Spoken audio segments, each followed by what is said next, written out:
The quiet kind of loss. There's a moment in your life, and most people never notice it, where you do something for the last time. You put down a toy as a kid and never pick it up again. You hug someone before they left, not knowing it was goodbye. You laugh with a friend at a place you both love and just never went back.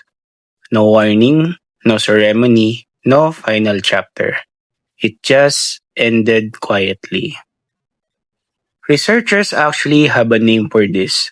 They call it the last time problem. The idea that most of our last we never see coming. And here's the dark part. You've already had yours for some things right now without knowing it.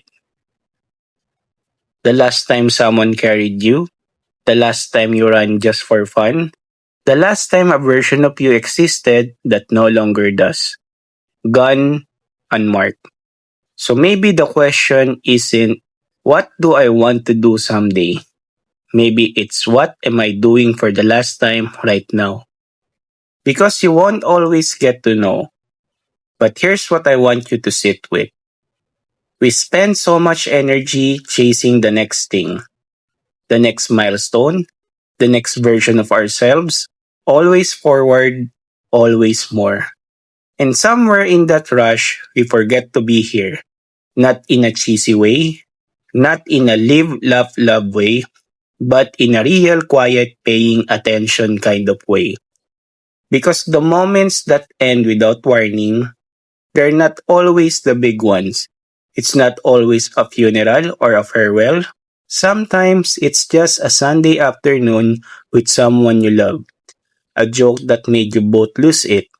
A drive with the windows down.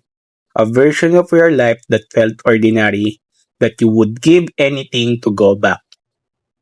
And you didn't know. You couldn't have known. But some of those moments, the ones still ahead of you can show up for, not perfectly, not with some grand gesture, just present. Put the phone down, look up, stay a little longer. Say the things you keep meaning to say. Go back to the place you keep meaning to revisit. Call the person you keep meaning to check on. Because one day, without announcement, it will be the last time. And the only difference between regret and peace is whether you showed up while you still could. Notice the moment while they're still yours.